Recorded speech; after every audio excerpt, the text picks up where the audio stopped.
Tere! Mõnusat päikeselist kevadist neljapäeva pealelõunat ja aitäh, et oled tulnud kuulama järjekordselt LHV seminari. Täna on meil täiesti uus teema. Selle teemalist seminari varem olnud ei ole. Teema on üsnagi spetsiifiline, aga samas kindlasti neid, keda puudutab, väga huvitav. Ehk siis tänane seminari pealkiri on, kuidas siis ehitada omale maja pangalaenu abil. Väljas on juba mõnusalt kevadine ja need, kes on mõlgutanud mõtteid hakata oma maja ehitama, siis kindlasti paras aeg juba hakata koppa maasse lööma. Ja seetõttu siis mõtlesimegi, et viimane aeg siin aprillikuus siis üks majaehituse seminar teha, sest tihtipeale just see majaehituse teema on see, mis kõige rohkem küsimusi klientides tekitab. Et üldisest pangalaenu taotlemisest teatakse nagu rohkem, aga et kuidas just see majaehituse jaoks laenu taotlemine käib, et see tundub tihti keeruline. Mina olen Kati Peremets, olen LHV eraisikute finantseerimisosakonna kvaliteedijuht ja proovingi teile siis järgneva tunni jooksul pilbasteks lahti võtta selle teema, et rääkida natukene lihtsamas keeles, et kuidas siis maja ehitada koos pangalaenu kaasamisega. Ajaliselt siis, nii nagu ikka, et umbes tund aega võiks meil minna slaidide läbi töötamisega, et umbes poole viieni ja siis jääb kindlasti veel aega ka kõikideks teie küsimusteks. Aga hakkame siis minema. Kõigepealt siis, milline see protsess üleüldse siis välja võiks näha või kust üldse alustada, kui selline mõte on juba peas, et maja ehitada sooviks ja on ka teada, et igal juhul on vaja kaasata pangalaenu abi. Kindlasti maja ehituse puhul kõige tähtsam üldse, kust alustada, on põhjaliku eeltöö tegemine. Et tuleks kindlasti läbi mõelda kõigepealt see, et kas mul on krunt olemas. Kui mul ei ole krunti, et siis millist krunti ma soovin ja kuhu. Ja kui palju see krunt siis juba omakorda raha minult võtab või palju mul siis selle võrra nii-öelda eelarve juba suureneb. Siis kindlasti sealt edasi, et ma usun, et see nagu üsna selline pikk ja keerukas protsess, et jõuda üldse sinna, et millist maja ma üldse tahan. Et kas ma tahan puidust maja, kivist maja, elementmaja, et kindlasti valikud täna on ju hästi palju. Millise disainiga maja ma tahan. Kas ma ehitan ise, ehitan pereabiga, ehitan ehitusettevõttega, kaasan disainereid või mida iganes veel kuni haljastuseni välja. Et seda eeltööd on seal ikkagi kõvasti rohkem kui valmis kinnisvara ostmisel. Aga samas on see kindlasti ka kõige olulisem osa üldse, ka juba tegelikult sel hetkel, kui panka tulla, siis neid küsimusi juba teile esitama hakatakse. Kuigi jah, võib-olla, et natukene isegi tähtsam oleks ennem kaardistada ka seda, et kui palju üldse pank on valmis laenu andma, aga nad on suht paralleelsed. Et mõelda see idee välja, millist maja ma tahan ja kui palju see kõik maksma läheks ja samaaegselt siis uurida ka seda, et kui palju siis pank on valmis sellest finantseerima.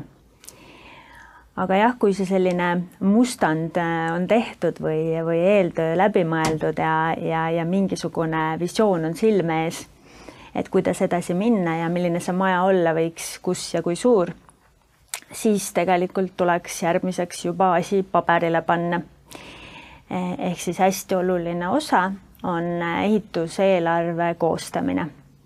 Kui nüüd minna seda teed, et võtta siis selline võtmed kätte lahendus, siis see saab kindlasti lahendatud natukene kergemini. Et siis saab lihtsalt võtta erinevatelt firmadelt hinnapakkumised ja selle alusel siis nagu hakata edasi otsustama.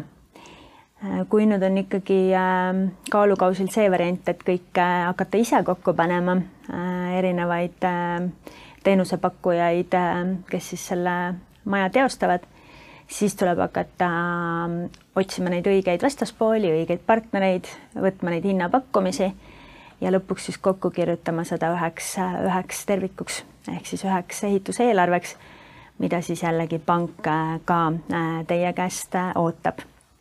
Ja ehituseelarve koostamisel tuleks siis mõelda läbi mõlemad pooled, et kui suur on siis see osa, mida ma ise oma rahast saan katta ja kui palju mul oleks siis vaja raha pangalt. Ja kindlasti, millega peaks ka arvestama, on asjaajamiseks minevad kulud. Et tihtipeale juhtub nii, et klient on juba oma finantseeringut kaasanud 20-30 000, aga tegelikult jõudnud ei ole selles mõttes veel mitte kuskile, et kõik need dokumentatsioonid, projektid, et ka need kõik võtavad juba kindlasti, lisaks sellele, et võtavad aega, võtavad ka nad raha, et siis ka kindlasti need tuleks sinna eelarvesse juurde mõelda. Natukene hiljem räägime sellest täpsemalt, aga absoluutselt kuulub eelarve koostamise juurde ka puhvriga arvestamine, ootamatustega arvestamine, et mis siis, kui mingi asi läheb kallimaks, midagi ei saa teha, teadmatusest tuleb mingisugune lisakulu, et see on ehituse puhul hästi tavaline. Sealt edasi siis, kui suur töö on ära tehtud kliendi enda poolt ja ehituseelarve on paigas, siis nüüd oleks mõistlik kindlasti rääkida pangaga.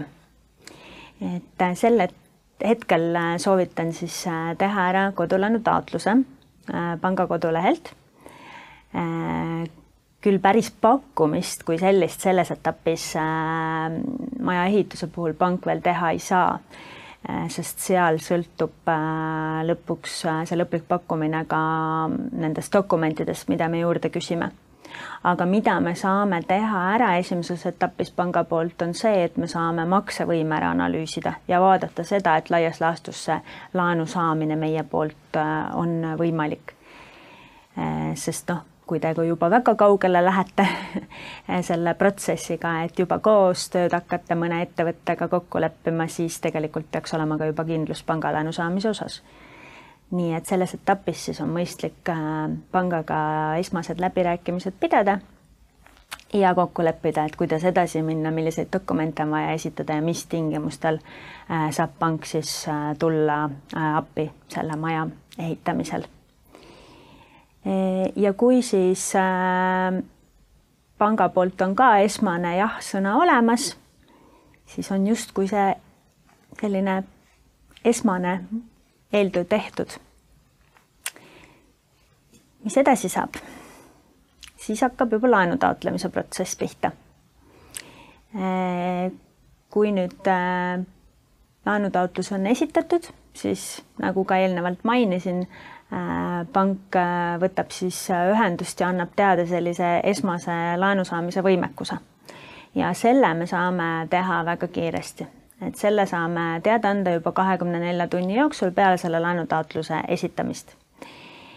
Teinekord ei ole võimalik kohe anda teada täpselt võimalikku laenusummat või nagu ma ütlesin, ka teha pakkumist veel, siis 24 tunni jooksul ühendust võtmise me teeme ikkagi, aga peaks vahel arvestama sellega, et me võime küsida siiski lisadokumente enne, kui me pakkumise teile saame saata. Et siis ei tasu selles mõttes pettuda, et veel ei tulnud pakkumisse, ei tähenda seda, et me ei ole valmis seda majaehitust finantseerima, vaid lihtsalt seal sõltub, nagu ma ka juba ütlesin, päris palju sellest, et kui suur see ehituskalkulatsioon tuleb, millise maja te ehitate, kui palju te ise raha sisse panete, kus see vara asub, milline tema väärtus saab olema valmides, et seal on nagu lihtsalt nii palju selliseid lisaküsimusi, millele siis olge valmis laenuhaldurile vastama. Et just jõuda selle ideaalse lahenduseni, et kõik riskid ja nüansid oleks läbi kaalutud ja see maja igal juhul valmiks. Ja kõige tavalisem, mida siis pank küsibki selle esmase pakkumise tegemiseks, on ehitustööde kalkulatsioon, mida me juba rääkisime eeltöö all, et seda on kindlasti eeltööna vaja koostada. Ja siis küsitakse ka tagatise või siis tagatiste hindamisaktid. Selle maja, mida te ehitama hakkate, hindamisakti on kindlasti vaja. Ja selles mõttes, kui teil on võimalik kaasata ka lisatagatist, siis ka selle vara hindamisakt. Aga nende dokumentatsiooni nõuete osas me jõuame lähemalt rääkida järgnevatel slaididel veel. Ja kui siis dokumendid on pangale esitatud ja positiivne laenuotsus on olemas, siis saab juba laenulepingu ära sõlmida ja siis ehitama hakkavatavale majale ehk siis sellele kinnistule, kuhu te selle maja ehitate, seatakse siis hüpoteek.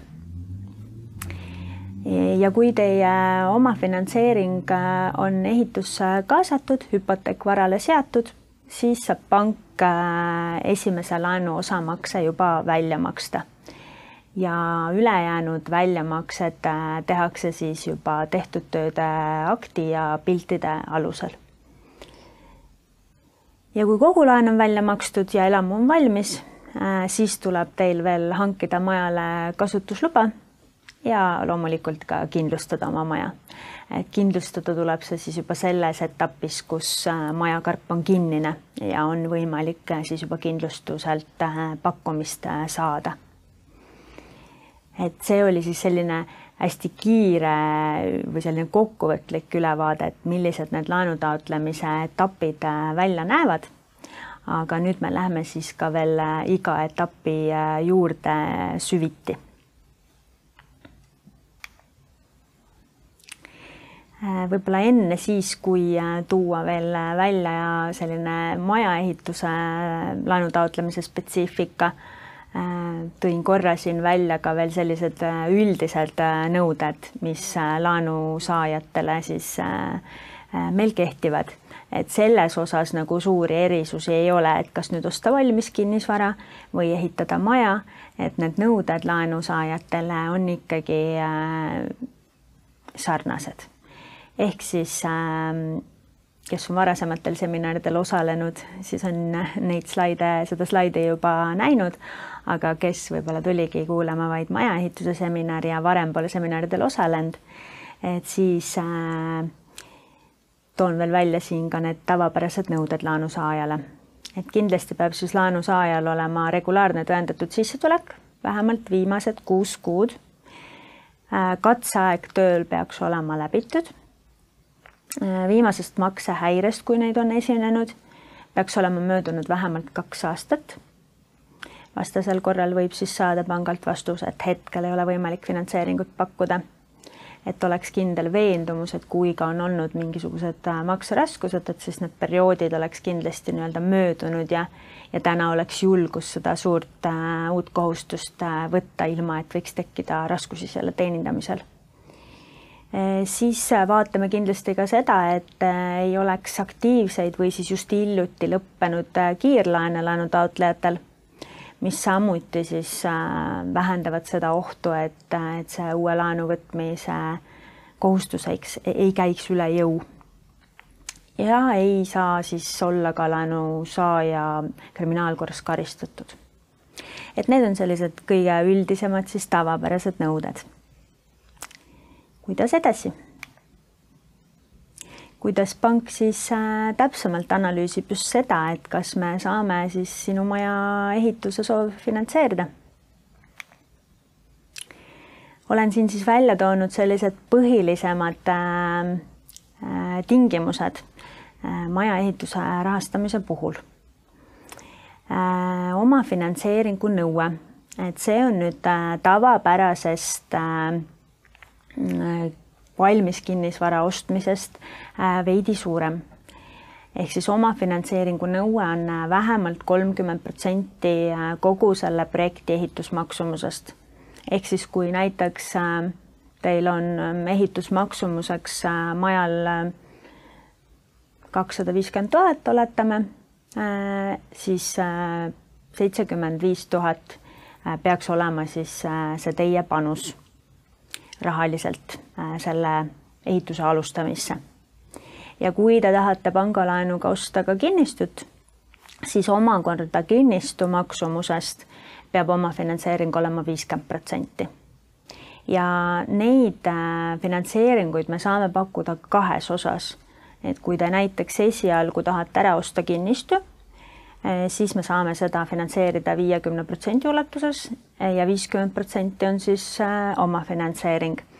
Ja siis võib-olla kulub seal vahepealne aeg, et ette valmistada dokumentatsioone, mõelda välja täpselt see maja, mida ehitama hakata, ja siis saab tegelikult tulla juba taotlema siis majaehituse laenu.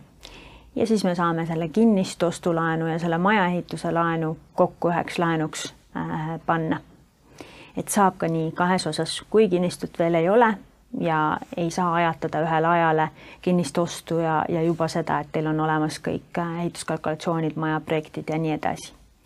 Et siis see on ka täiesti võimalik, aga kui kinnistu on juba olemas, siis saame kohe käsitleda juba seda majaehituse laenusoovi ja sel juhul siis juba on vaja oma finantseeringut kaasata just sinna ehituse alustamisse. Siis kindlasti, mis hästi palju sellist küsimust tekitab, on see, et vahel tahetakse nagu seda oma finantseeringut või oma panust ajatada selle ehitusperioodi peale. Või siis, et arvatakse, et saabki pangalt võtta lihtsalt mingi summa, mida maksevõime täna võimaldab, ehitada kuskile maale valmis ja tulla siis juurde küsima või siis üldse lõpus panna see oma raha sinna sisse. Et see on nüüd see kõige suurem erisus siis just majaehituse puhul, mida arvestada tuleb, et pank finantseerib majaehitusprojekte ainult siis, kui selle pangalaenuga saab see maja valmis. Ehk siis oletame, et on tehtud hindamisakt, ehituskalkulatsioon, mis siis ütlevad, et näiteks on vaja 250 000 veel, et see maja nagu valmis saada. Aga pangalaenu me saame näiteks maksevõime poolest väljastada ainult 200. Et siis siin see 50 000 jääb puudu ja isegi kui tal on lisatagatis või olete juba sinna oma finantseeringut sisse pannud, siis me ei saa sellise projektiga kaasa tulla, sest et see 50 000 on puudu, et jõuda lõppu. Et pank tuleb kaasa ehitusprojektide finantseerimisega ainult siis, kui see asi saab pangalaenuga lõpetatud. Ehk siis see oma panus peab sisenema kõige ennem. Me saame küll laenuotsuse ära teha enne, kui te oma raha hakkate ehitusse panema, et maandada neid riske, et te juba kaasate sinna oluliselt raha ja siis pank kaasa ei tule, et siis te olete nagu oma raha kinni pannud, aga tegelikult ei saa selle ehitusega jätkata.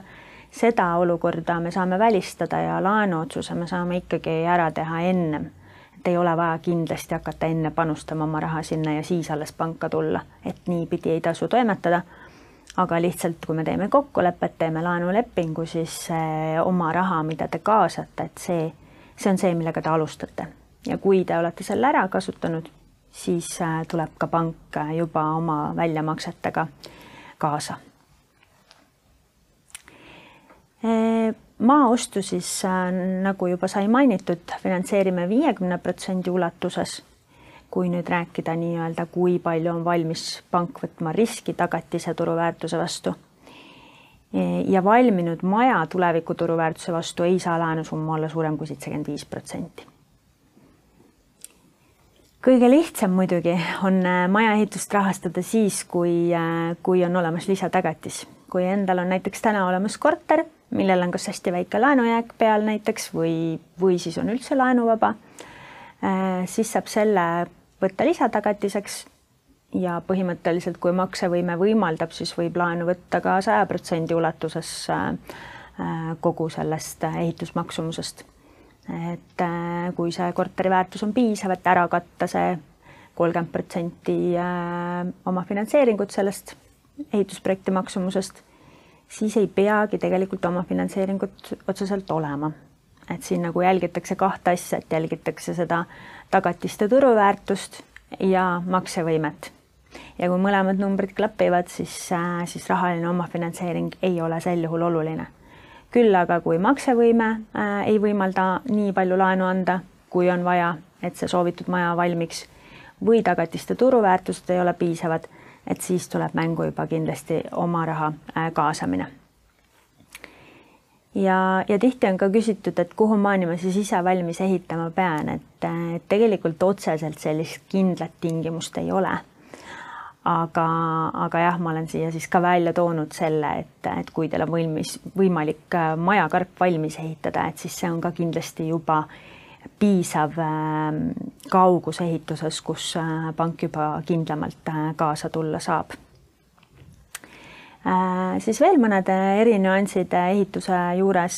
Kuni kasutusloa saamiseni on intress tavapäraselt kuni 1% kõrgem. Sellega siis maandatakse seda riski, et sinnamaani varalikviidsus on madalam, et see vara siis ikkagi valmis saaks, et oleks motivatsiooni seda lõpuni viia ja kindlasti seal lisaklausel veel, et seda kasutusluba ei jäetaks unarusse, vaid et see kasutusluba kindlasti ka taodeldakse ära, mis siis omakorda kinnitab, et maja on nõuetekohaselt ehitatud ja ta on likviidne ja kõik dokumentatsioon on korras. Ehk siis kasutusloa esitamisel pangale siis intress automaatselt alaneb, aga sinnamaani siis üldiselt kasutatakse siis või rakendatakse seda kõrgemat marginaali.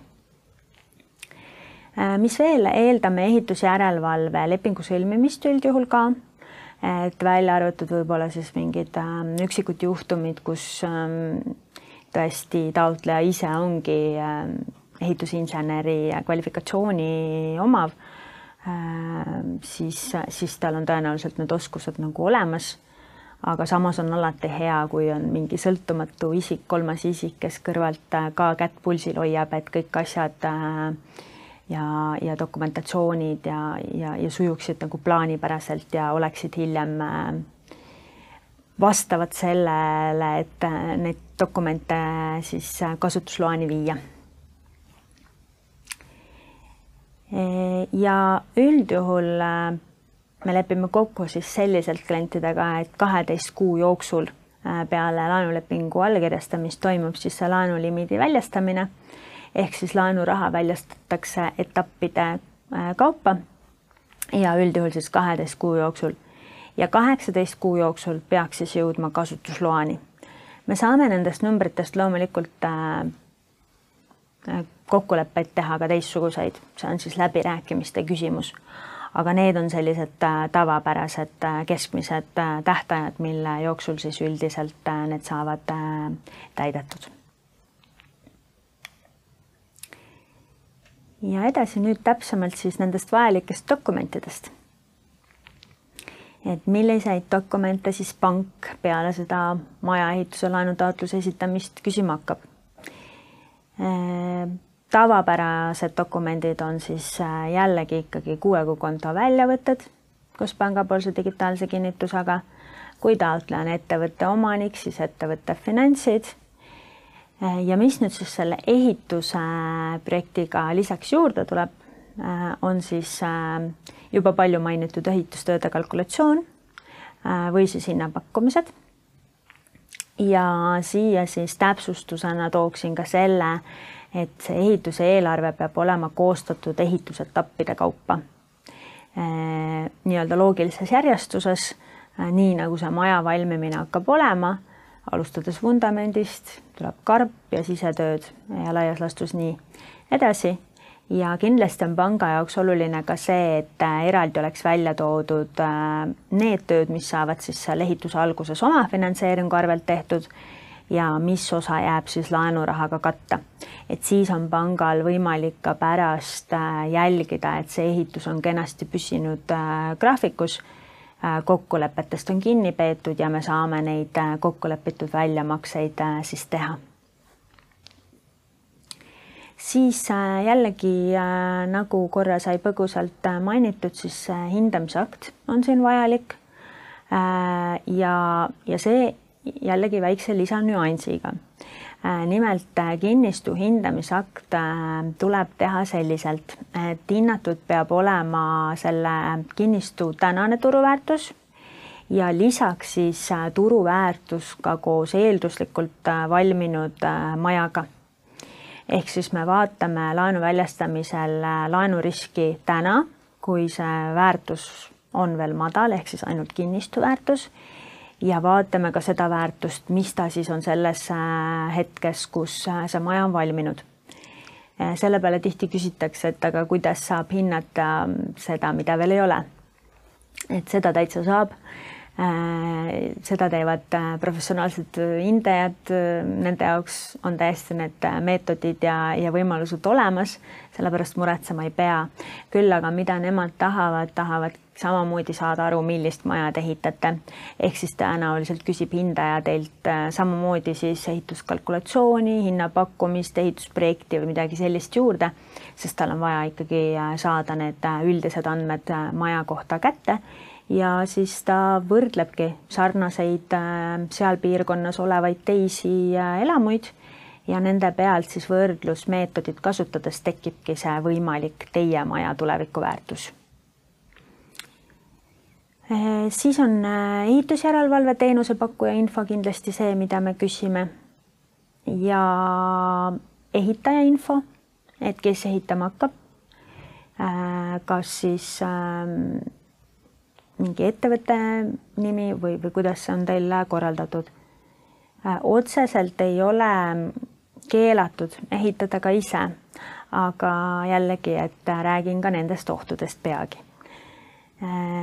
Siis tahaksime kindlasti ka aru saada, et kui palju on umbes ehituse ajaks planeeritud ja kui kaua võiks minna, et kasutusluba saada. Ja kui on olemas, siis kindlasti on hea, kui on ka juba ehitusloa info edastada, aga jällegi, et siin takistuseks ehitusloa puudumine veel laenu taotlemisel ei saa. Laenu väljastamise eelduseks on kindlasti see, et ehitusluba on juba olemas, aga laenu taotlemise ja protsessi algatamise juures see veel oluline ei ole. Millele siis erilist tähelepanu pöörata? Et siin juures siis läbi siis meie silmade või läbi meie kogemuse, et mida me siis laenuhalduritena nagu näeme, et mis on need kohad, mis võivad probleeme tekitada ehituslaenu puhul ja mida kliendid alati läbi mõelda ei oska. Sest nagu ütluski on, et esimene maja ehita vaenlasele, teine sõbrale ja kolmas endale, et siis selle ütluse taga peitub ka see tõde, et eks see kogemus tuleb samamoodi siis, kui sa teed mingit asjad mitu korda. Ja kui sa nagu ehitad esimest korda endale maja, siis kindlasti kõik asju läbi mõelda ei oska. Ja seetõttu ongi nagu tungiv soovitus kindlasti kasutada siis pädevamate isikute, ehitajate, tuttavate abi, panga nõu, et meie küll ei ole ehitusspetsialistid, aga kindlasti just selle eelarve osas oskame kaasa rääkida. Et esimene selline oluline punkt kindlasti on see, et ehituse eelarve peab olema alati puhvriga, ootamatute kulutuste katteks. Panga jaoks see probleem ei ole, kui panna lihtsalt ehituskalkulatsioonile mingi puhver otsa.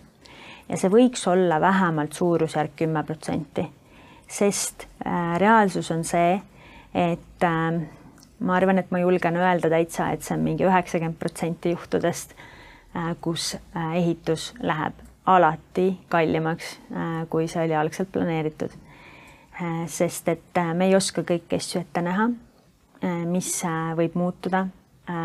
Hinnad võivad muutuda.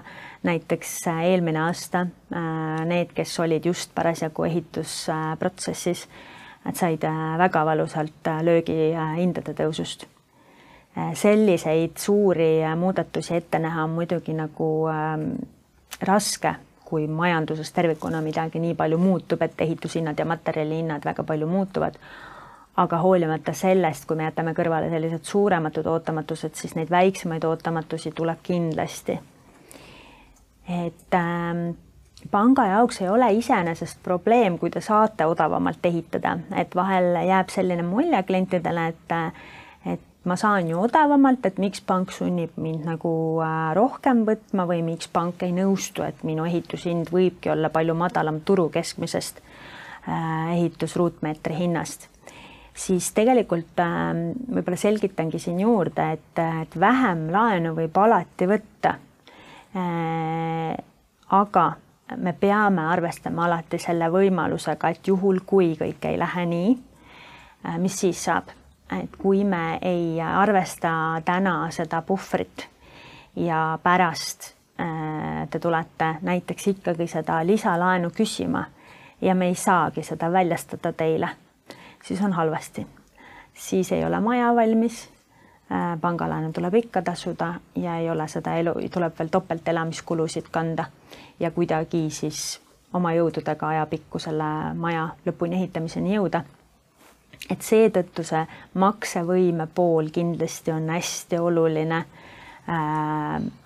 laenuhalduril analüüsida ja vaadata ja mõelda selles suunas, et oleks kindlasti esiteks puhver ehituskalkulatsioonis ja teiseks võimalus vajadusel ikkagi seda lisasummat sinna juurde võtta, kui peaks juhtuma, et ei püsita ehituseelarves. Sest seda olukorda ei taha kindlasti ei pank ega ka klient, et see maja jääbki pooleli. Et see on kindlasti halvim variant, sest kindlasti on neid tööd, mida nagu saab edasi lükata, et võib-olla siis kohe esimesel aastal ei pane aeda majale ette või jääb see haljastus esialgu poolikuks. Aga samas, kui jäävad mingid muud tähtsamad tööd pooleli, siis see võib-olla kliendi jaoks väga ebamugav ja koormav, et see on ka see põhjus, miks pangad võib-olla väga palju küsivad just sellel teemal juurde, et kas see ehituskalkulatsioon on ikka puhvriga, kas see on läbi arvutatud võrreldud erinevate pakkujate hindadega. Et tihti arvatakse seda, et ma ehitan ise, arvestatakse vaid materjali kuluga, aga tegelikult ei osata näha ette selliseid ootamatusi, et kui ma ikka ise ei jõua ehitada, tegelikult ise ehitamine tähendab enda põhimõtteliselt töölt lahti võtmist, kui tahaks aastaga maja valmis ehitada. Et kui mul on ikka poole pealt otsustan ümber, et ma ikkagi kaasan ehitaja, siis tema hind on hoopis midagi muud. Või veel mustem stsenaarium, et kui üks ehitaja hüppab alt ära, mida ka juhtub tänasel ehitusturul, siis teine ehitaja ei pruugi tulla enam selle hinnaga. Tema hind võib olla juba 2 korda kallim. Et kõik sellised asjad on need, mis lõpuks selle ehituseelarve pea peale viskavad. Et üks sõber hiljuti just mainis ka mulle, et tegelikult esialgse ehituskalkulatsiooniga oleks võinud kaminast tuld teha. Et see oli ikka väga mööda. Nii et planeerida, et see on see kõige olulisem osa. Ehk siis lõppkokkuvõttes seda laenuraha vähem võib alati võtta, selles osas takistusi ei tee, aga kui ta on teil arvestatud puhvriga, siis on nagu südamerahu, et see maja saab valmis. Ja ära hakka ise ehitama, tegelikult on selline oluline mõte siin juures. Et siia võib-olla räägikski sellise loo juurde, et mis siis juhtub, kui hakata ise ehitama. Siis kõige tavalisem olukord ja mida on ka meil juba juhtunud meie klientidega, ongi see, et kuskilt hakatakse lihtsalt pihta. ei ole asjad läbi mõeldud, ei eelarvestata kogu aeg ümber oma tehtud kulutusi, lihtsalt ostetakse, ehitatakse.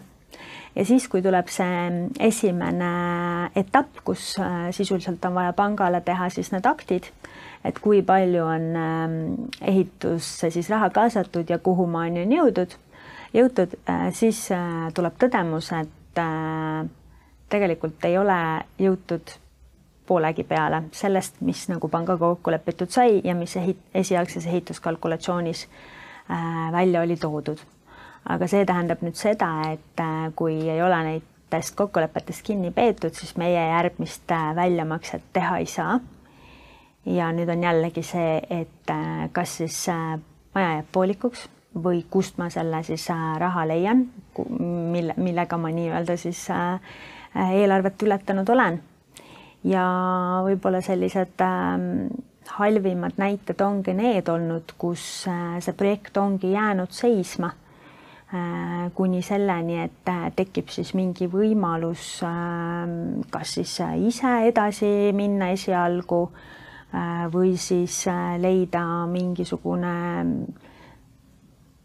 vahel on vaja oodata, et sissetulekud suureneks, et pank saab seda laenusummat suurendada, vahel on vaja leida mingi lisatagatis. Et ka selle objekti müümine, pooliku maja müümine ei ole variant, sest et see on väga ebalikviidne ja tõenäoliselt keegi seda osta ei soovi. Ja kes ka soovib loobuda sellest unistusest ikkagi selle oma maja lõpetamiseni jõuda. Nii et pigem kui kogemust ei ole, siis peaks olema keegi inimene, kes neid asju juhib, et iga inimene peaks jääma oma ala spetsialistiks ja kui ehitusalast kogemust ei ole, siis tuleks võtta see kulu ja maksta inimesele, kes aitab selle asja juhtida lõpuni ja lõppkulud, võib öelda, et lõppkulud on ikkagi väiksemad kui see, et läheb asi rappa. Ka ehitaja kaasamisel on omad ohud, ehk siis et ega alati ei saa ka kõiki ehitajaid usaldada. Et kindlasti seetõttu tuleks kontrollida ehitaja tausta. Et kui te võtate mõne eraisiku, kas hakkab seda maja teile ehitama, siis kindlasti võiks olla läbi soovituste, et ta on teada, et ta on sellist tööd teinud ja võib teda usaldada. Kui võtta ehitusfirma, siis soovitame avalikest registritest kontrollida ehitaja tausta. Et kas on varasemaid kogemusi, võite ka otse ehitajalt küsida, et kas tal on varasemaid selliste majade ehitamise kogemusi, kas selles mõttes ise vaadata veel näiteks, et sellel ehitajal ei oleks maksuvõlga, mis on võib-olla suhteliselt selline häirekell, et kas ikkagi ei juhtu seda, et poole pealt ehitaja ära kaob mingite ette makstud rahadega ja jällegi teie olete jälle oma ehituskalkulatsioonist juba nii-öelda katki ja raha on puudu. Et kindlasti usaldusväärne vastaspool, usaldusväärsed koostööpartnerid peavad olema teie kõrval. Kui ehitus läheb kallimaks, varuplaan. Ja see on nüüd see sama, et kas mul on siis vajadusel võtta kuskilt see lisa oma finantseering, kas mul on vajadusel mingit kinnisvara, mida näiteks müüa või mis siis saab, kui ma selles eelarves ei püsi. See on see, mida siis eeltöö juures tuleks juba läbi mõelda.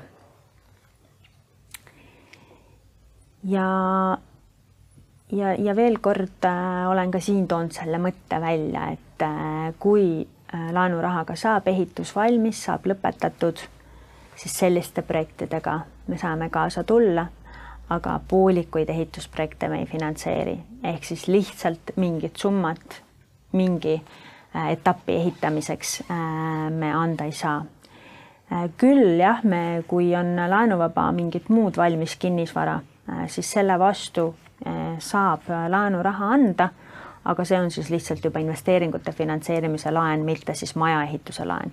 Kui me tagatiseks võtame ikkagi selle sama ehitatava elamu, siis seda me finantseerime vaid selliselt, et me koos jõuame sellega valmis.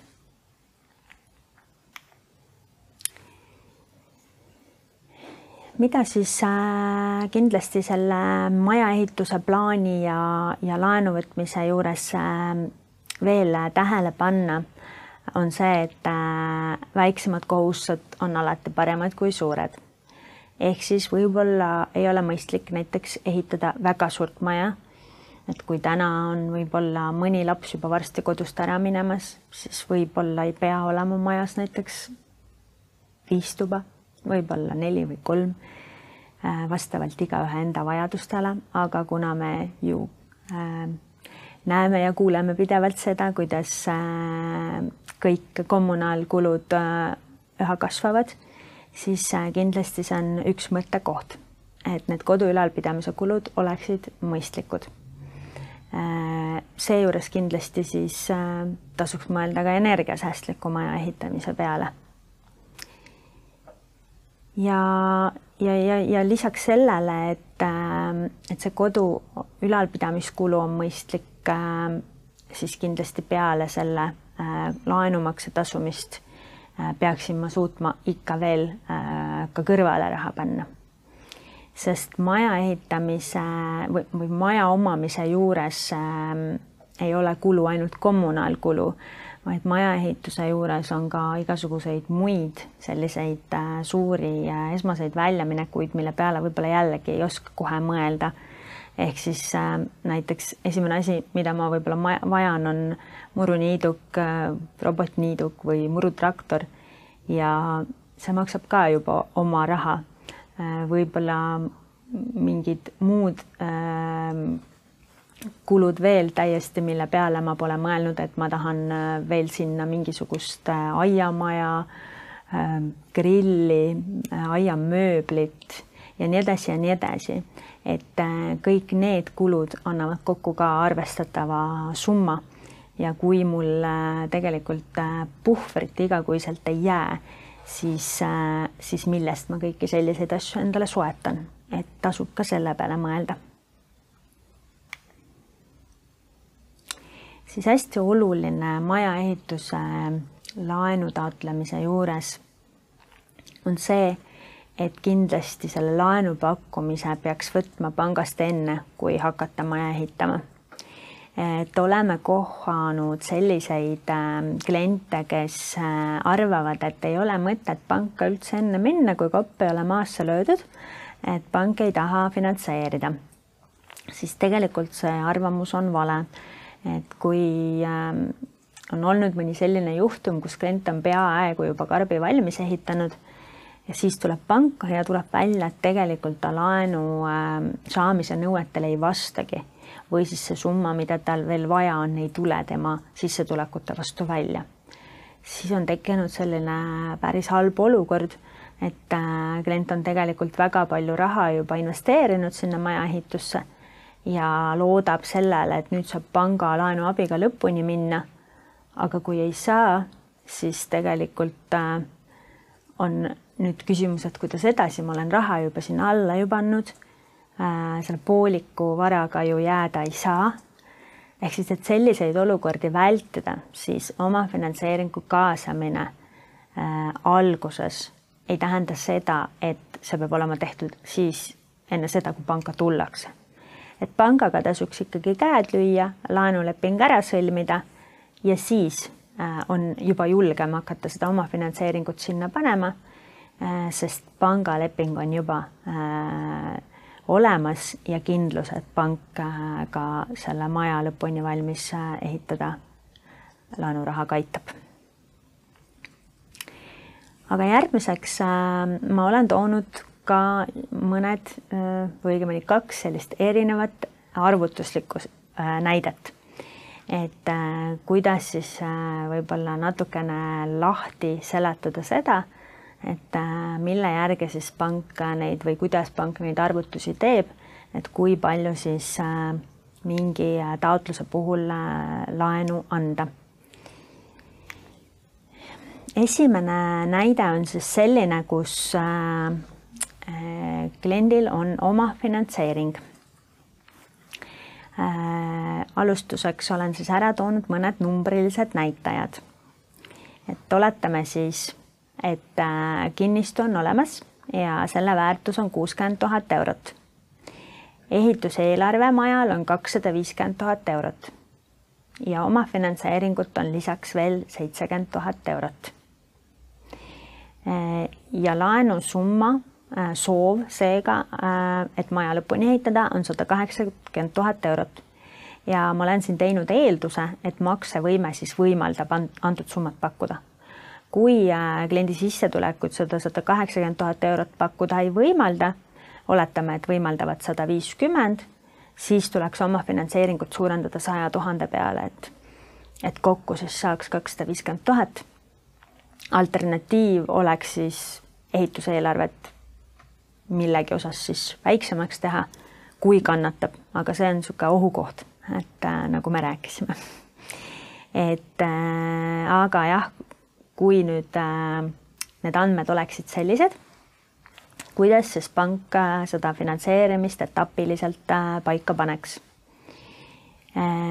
Maja ehitus saaks siis alata peale positiivse laenuotsuse saamist ja algaks see siis omafinantseeringu kaasamisega.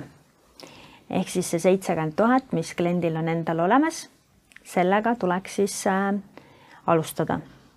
Ja eelnevalt oleme siis ehituskalkulatsioonis selle välja toonud ja kokku leppinud, et mis sellega nagu tehtud siis sellest kogumaksumusest saab. Ja nüüd siis loodan, et suudate jälgida neid arvutuskäike või siis lugeda. Peale omafinantseeringu kaasamist saame me siis kõigepealt esimese laenu osamakse teha summas kuni siis 65 000 eurot. Ja kuidas see kujuneb? Et selge on see, et kogu raha, kas on siis pangaraha või omafinantseering või mis iganes etapp, kogu raha tegelikult nagunii kunagi ei kajastu täpselt turuväärtuses. Et kui ma 50 000 ehitusse panen, siis see tähenda, et nüüd ma lähen teen uue hindamisakti ja väärtus on 50 000 tõusnud. Nii see ei ole, sest erinevates ehitusetappides see väärtus kasvab erinevalt. Et näiteks teen ainult vundamendi ära, siis ei pruugi see väärtusel väga palju kasvada, aga samas näiteks kui juba karp on kinni, on juba väärtuse kasv nagu oluliselt suurem proportsionaalselt. Aga sellest me selles mõttes numbrit ei tee, et meie teeme siiski nende osamaksete arvutusi lähtudes sellest, et juhul kui kogu see pandud summa kajastuks siis selles turuväärtuses. Miks me seda nii teeme, on see, et LHV-s me vahehindamisi ei küsi osamaksete tegemisel. Küsimegi ainult alguses selle varahindamisakti, kus siis on näha, mis see lõppväärtus majal on ja pärast osamaksete tegemisel ei ole see enam oluline. Osad pangad kasutavad seda praktikat, seega ma ei räägi nagu kõikide pankade protsessi eest, aga LHV-s me seda ei tee, sest me ei näe selles mõttes, et see looks väärtust. Kui me tegime kokkuleppe, et te püsite graafikus ja me seda saame ka ju tehtud tööd akti ja piltide alusel jälgida, siis me ju tahamegi minna koos selleni, et see maja saab valmis. Sest kui nüüd esitada hindamisakt ja juhuslikult juhtub, et see väärtus on ikkagi nii vähe kasvanud, et ei saagi teist osamakset teha, siis see meid kuskile selles mõttes ei vii, et lõppväärtuse vastu ju tegelikult me oleme riski võtnud, seega me oleme selles asjas nagu koos. Ja seega, kui tehagi siis see eeldus, et me sellele kinnistu turuväärtusele lisaksime selle omafinantseeringu, mis klient sisse paneb, me saaksime eelduslikuks siis väärtuseks peale omafinantseeringu kaasamist sellel majal umbes 130 000 eurot või siis ta ei ole veel päris maja, kinnistu. Ja me esimese väljamakse teeme tavaliselt 50% selle hetkeväärtusest, mis oleks siis umbes 65 000 eurot. Maksame selle 65 000 eurot teie kontole ja mingeid arveid esitama ei pea, et meie ei tasu arveid, tasume raha kliendi kontole ja teie käsutate seda raha siis sealt kontolt ise kuni selle hetkeni, kui see 65 000 on siis ära kasutatud ja tulete küsima pangalt järgmist väljamakset. Kõik need väljamaksed me oleme aga kokku leppinud teiega juba laenuotsuse tegemise hetkel ja hiljem ka laenulepingus oleme need paika pannud ja lepingu selliselt allkirjastanud, et pärast nende väljamaksete vahepeal ei pea te pangale esitama ei hindamisakte ega sõlmima uusi lepinguid ega tegema uusi laenuotsuseid, juhul kui te püsite kokkulepetes, ehk siis püsite oma ehituskalkulatsioonis. Kui te ei püsi, siis juhtub see olukord jah, et pangal on vaja hakata võib-olla mingisuguseid otsuseid ja lepinguid koostöös teiega muutma, kui see on võimalik. Aga praegu me käsitleme seda juhtumit või siis seda näidet, kus kõik püsib graafikus. Kui eelduseks on ainult siis tehtud tööd, akt ja pildid saata need halduri meilile, muid toiminguid ei ole vaja pangas teha, ehk siis protsess on hästi lihtne peale laenulepingu allkirjastamist.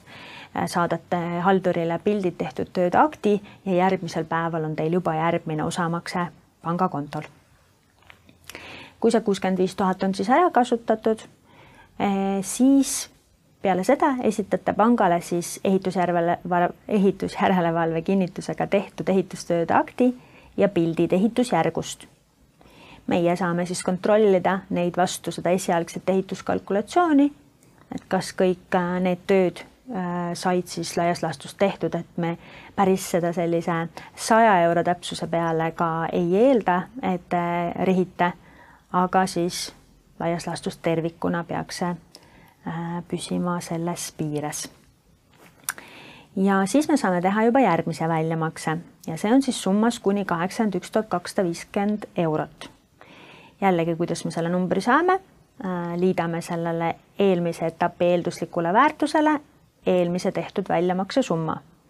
130 000 pluss 65, eeldatavalt uus väärtus selles etapis on ehitataval maal 195 000 eurot ja sellest 75% on siis järgmine väljamakse saab olla kuni 75%. Ja see on 146 250, millest siis 65 000 me juba teile maksime välja esimeses etapis.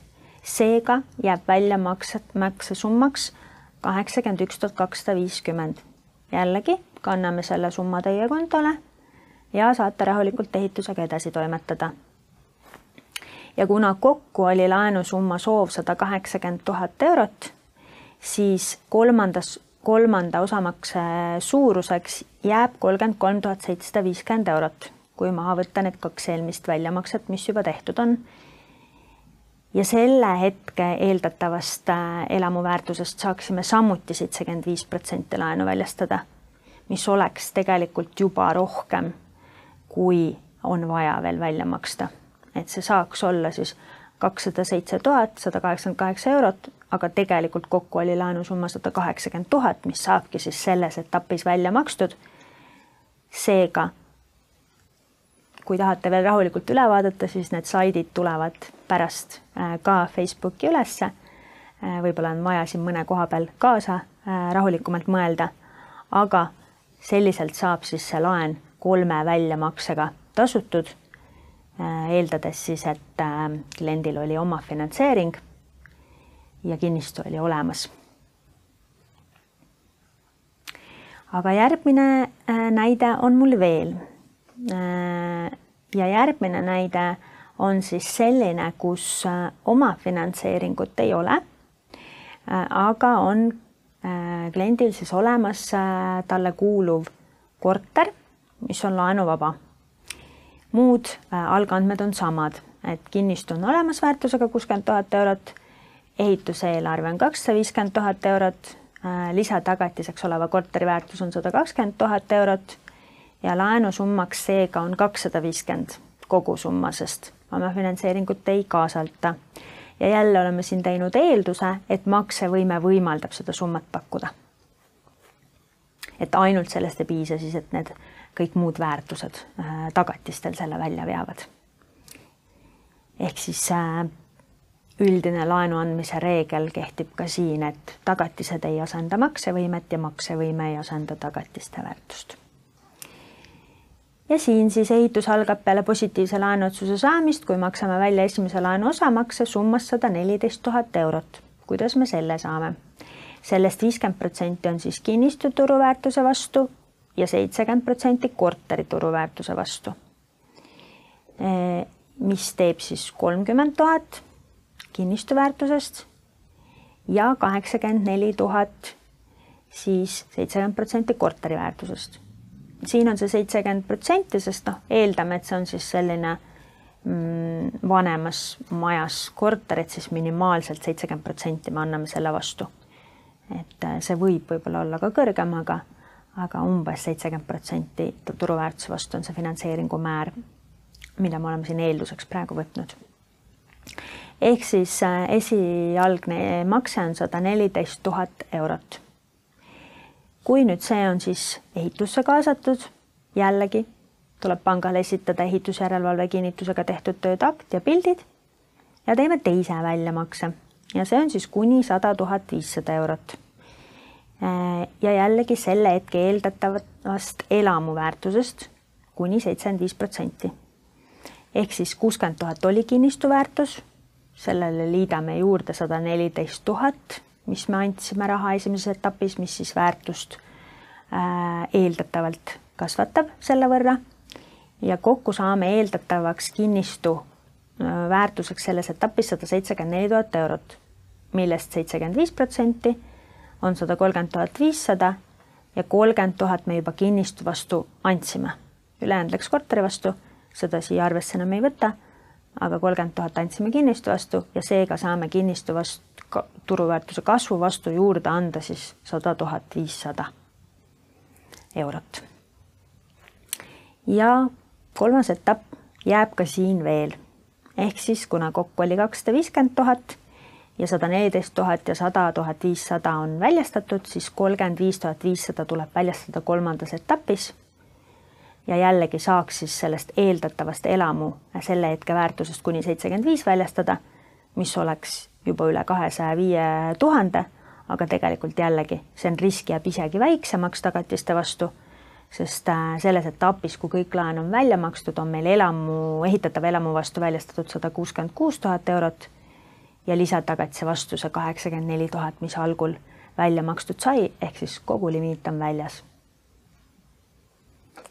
Palju numbreid, aga võib-olla siis mingisugune selline aimdus loodetavasti tekkis. Neid näiteid muidugi on väga palju erinevaid, et saab veel olla, kus mul ei ole krunti ja kus mul nii-öelda võib-olla on krunt, kallis krunt, aga ei ole oma finantseeringut ja ei ole lisatagatist, et neid näiteid kõiki me läbi analüüsida ei jõua. Iga teie case ongi personaalne, mida te saategi siis juba oma laenutaotluse põhjal laenuhalduriga arutada.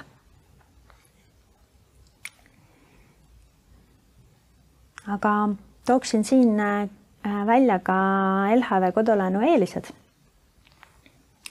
Et esialgse pakkumise me teeme 24 tunni jooksul. Nagu juba eelpool mainisin, siis ehituse puhul küll alati ei pruugi saada teha pakkumist kohe, sest on oluline ka dokumente juurde näha, aga sel juhul selle kontakti ja selle, et kuidas edasi, saate te siiski 24 tunni jooksul meie poolt. Meil on laenu tasuta ennetähtaegne tagastamine ka osade kaupa.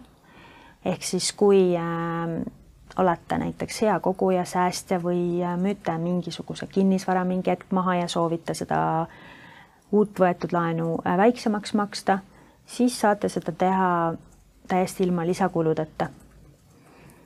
Või siis, kui mingi hetk on üldse mõttes olemasolev kinnisvara maha müüa, võib-olla uus osta, ehitada, siis samuti mõnede pankade tingimuste puhul tuleb oodata 3 kuud, et mitte maksta leppetrahve, siis oleme selles osas vastu tulnud, et oleks sellist bürokraatiat ja etteteatamise aega vähem ja etteteatamise aega ei nõua ja seega vahel need 3 kuu intressid võivad olla mitmed tuhanded eurod, et see kulu jääb ära.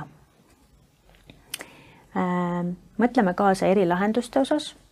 Siia alla lähevad kindlasti ka majaehitusprojektid, et kindlasti võtke ühendust, arutame, vaatame, mis teha annab. Kuni 12 kuud pakume maksepuhkust lapse kuni 3-aastaseks saamiseni. Et see on kindlasti selline periood, kus võib-olla rahalises mõttes peaks juba tööle minema, aga samas tahaks veel lapsega olla, et siis toetame seda, et emad või isad saaksid siis kauem lapsega kodus olla ja laenumakse tasumine oleks sel perioodil kergem. Siis majaehituse projektide puhul on kindlasti meie eeliseks see, et ei ole vaja nende osamaksete väljategemiseks, nagu me vaatasime, et siis üldjuhul 3-4 etapis umbes see väljamakse tehakse, et nende väljamaksete tegemiseks ei ole vaja iga kord esitada uut hindamisakti. Üks hindamisakt maksab umbes 300-400 eurot majade puhul, nii et kokkuvõttes jääb ära siuke jälle 1000 kuni 2000 eurot lisakulu. Kui rääkisime ka energiasäästliku maja ehitamisest, et kui on plaan ehitada A-energiaklassi maja, siis A-energiaklassi maja ehitusel pakume rohelaenu ja rohelaenu tingimused on soodsamad kui tavapärane keskmine intress, mida me kodulaenu kliendile pakume. Et hetkel on meil siis A-energiaklassi maja ehituse intressimarginaal 1,79 pluss 6 kuu Euribor. Meid on tunnistatud juba aastaid parima teenindusega pangaks. Seda on uhke välja tuua kindlasti siin.